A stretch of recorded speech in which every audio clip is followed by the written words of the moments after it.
In this video, I'm going to tell you the top mistakes I've made in my personal growth journey and ways that you can overcome and navigate these challenges. Hey guys, I'm Kim and welcome back to the Higher Vibes Tribe community, the best place for anyone who wants to live their truest authentic life. Here we talk about everything law of attraction, mental well-being, and becoming your highest self. So if you're anything like me, you've probably started a journey of self-growth, of personal development, and while you're super excited, you've probably realized that it is tough and there is a lot to know. I'm going to share the big mistakes that I've made and things that I wish I understood at the beginning of my own personal growth journey so that maybe you can avoid these things in your own journey and learn how to deal with them if they do come up. So the first mistake that I made on my personal growth journey is I didn't understand that growth is not linear. Like, I thought once I started, I would be on the up and up. Like, yes, I made a decision to improve myself. I've been making moves. I've been making changes. My life can only improve from here. And while in the grand scheme of things, my life did improve overall, I didn't realize that the day-to-day or the week-to-week had the potential to be completely different every day. One week, I would be crushing it. I would be implementing all these new changes, waking up early, eating healthy, drinking water, and then suddenly the next week, I had no energy, no motivation. I felt drained. I doubted myself. Complete 180. But how could this be? I was just doing so good. And then I would beat myself up for not feeling as motivated as I did the week before. But then I came to realize that personal growth is not linear. There are going to be ups and downs, and it is normal to have ups and downs. Once I was in yoga class and the teacher said something that stuck with me until this very day. And it was, thank yourself for showing up today and for doing your best today and understanding that your best today may be different from yesterday and knowing that that is perfectly okay. Like, that totally changed my perspective on everything. Like, one day when working out, I would crush it. And then the next time I was working out, I wouldn't do as good and I would get so upset at myself. But that's because I didn't realize that it's completely normal for our best to be different from day to day. It's important for us to listen to what our bodies are trying to tell us as well. Like, maybe if we're really tired, it's time to notice that our body is trying to tell us to slow down. Or if we have other problems going on in life, realize that your mental capacity might be reduced and you might not be able to sit down and work for 5 hours straight like you did last month, and that's okay. Whenever I start feeling upset on those down days, what helps is just trying to look at the bigger picture and realize how far I've actually come compared to a year ago, even if during the day-to-day it doesn't feel like that. So yeah, growth and healing, definitely not a straight line. So the second mistake that I made on my personal growth journey is that I avoided the inner work that really needed to be done. Sometimes it's nice to think that when you're crushing those goals, hitting those targets, demolishing your workouts, that's all that needs to be done. Those external goals are met, and that's what growth is, right? But maybe we're missing a big piece, which is that inner growth. Inner growth and inner change are where the big moves are made. It's easy to some extent to implement a new habit, like drinking 8 glasses of water a day or reading a book a month, because it doesn't really involve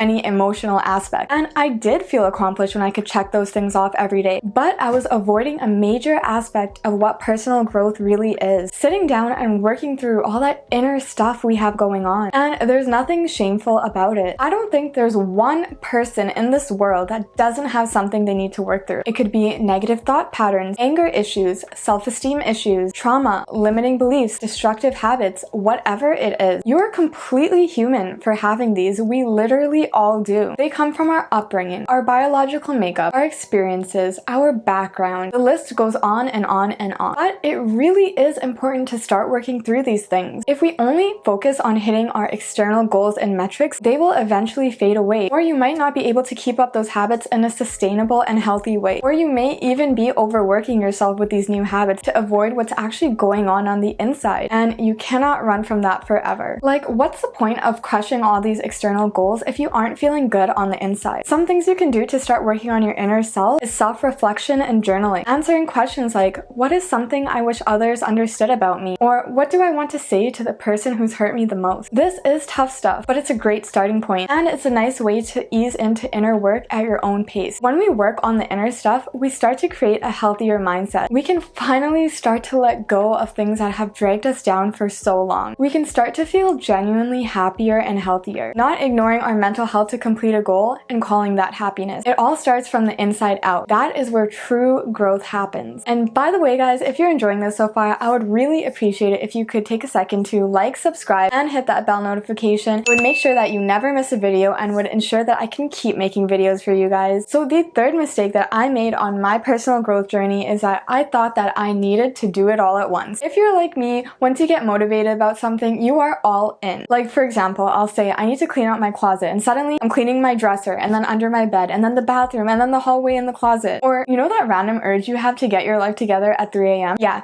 that's exactly what I'm talking about. Let me know down below if you've ever felt like this too. I know you have. Trying to do it all will lead to burnout, and you probably won't be able to keep all these new goals and habits going all at once. Maybe you'll crush it in the first month, but what about the second and the third? I did talk about how understanding that your best will be different from day to day, but we also need to make sure that we're doing our part to show up for ourselves as well. I made an entire video on what real self-care is, so I will link it up here for you guys. I highly recommend checking that out because it will help you to show up better for yourself in your own life. But yeah, doing too much at once will eventually lead to you doing nothing at all. It's better to implement one habit at first and build on from there. Because any changes we make, we want them to be long-term changes, not short-lived ones. Let's say you want to start working out 4 times a week. That is a great thing to focus on. But then let's say you also want to learn how to meal prep, learn a new skill, and read a book a week, and then learn the stock market. I appreciate your determination, but you probably won't be able to do it all at once because it's just too much of a change from what you're used to. Start with one thing, like working out 4 times a week, and then the others will naturally follow, like drinking more water or meal prepping. You'll likely crave a healthier diet because you've started working out more, and you'll probably crave more water too. So these things will naturally start to fit into your schedule and become something you actually want to do. And one of the best ways to build those long-term habits is to actually enjoy what you're doing. And also understanding that it's a journey and a process will help reduce the feeling of needing to do it all at once. And what you desire, the things you want to do, and your habits will always be changing too. Remember that we're always going to be growing. It's a lifelong thing, so you don't have to have it all figured out. So the fourth mistake that I've made on my personal growth journey is that I didn't realize that not everyone is going to support you and not everyone is going to understand you. This one was kind of a hard pill to swallow. Like, I was so happy I was making all these positive changes in my life, but not everyone was. And honestly, I never expected that that was going to be a problem. And just as a disclaimer, I am not talking about everyone. I have a ton of amazing supportive people in my life, and you will too. But some people just weren't. They doubted what I said, what I was doing, and some even changed what they thought of me in a negative way. Some even made fun of the choices I made from people I just didn't expect would do that. And honestly, I don't even like talking about this because the amount of people who have been supportive and have said wonderful and positive things completely outweighs the bad. But it is just something to be aware of because it can still hurt that some people don't want to see you grow and change for the better. It's all part of the personal growth journey. Use that as a sign to reevaluate if this person is still someone you want in your life and to evaluate if that person's opinion even matters or not. Like, why does it matter if Tom over there doesn't like that you've decided to open your own side hustle? Or maybe easier to ignore an opinion of a stranger or that of an acquaintance, but what about if it's your own friends and family? Understand that this is your life and you're entitled to make the decisions that you want to make. As long as you're not doing anything harmful to yourself, know that your friends and family will be okay with the decisions that you make, even if that's not what they want you to make. You need to honor your own voice and your own path. Don't let other people's opinions shake you. Stay confident in the fact that you are courageous enough to live a life that's true to you. And I really have come to realize that when we don't like something about someone else or we're offended by what someone else does, it's really showing us something that we have unhealed inside. So if someone is upset about your personal growth, maybe deep down they wish they could be doing the same thing you are. Just keep that in mind when negative vibes from other people come your way. This is your journey and that's all that matters. And the fifth mistake that I made on my personal growth journey is that I didn't realize how easy it is to slip back into old patterns, especially at the beginning. It's easy to go back to your old ways, even if you feel like you've been making progress. All it takes is for you to feel really overwhelmed or for a couple of bad things to happen before you slip back into those old bad habits. Even though we know that they don't serve us, they're comfortable. And in bad times, what do we crave? Comfort and familiarity. And what does building new habits take? Work and commitment. And that also takes energy, which can feel so tough when we feel tired and exhausted. What helps me when I find myself wanting to go back to old habits is remembering my why. There is a reason you wanted to make a change, so remember all of those reasons. That it will give you a better life, that it will help you feel better overall, and it will enable you to be the person you really want to be. Also, remember how far you've come. I like keeping track of every day I've completed something, which is why I'm so big big on to-do lists, so I can always go back and see what I've completed each day. And when you see that consistency, it helps keep you going, and it gives you that momentum to not break the streak. But also know that if you do slip up, it's entirely fine. We will have days where we don't do what we said we would do, like sleeping in, or not studying when you had it planned, or missing a workout or 2 or 3. You're human. Treat yourself with some compassion. Self-growth is hard, and we do deserve a break sometimes, and we will mess up sometimes, and that's just fine. When you're ready, get back up and continue on like nothing even happened. So the main takeaway I want you guys to have today is to know that self-growth is not linear. Understand that not everyone is going to like it, and you are going to slip up sometimes, and that is just fine. You don't have to do it all at once, and the fact that you even decided to start this journey is all that matters. If you enjoyed this video at all, please like and subscribe, and as always, until next time, sending good vibes your way.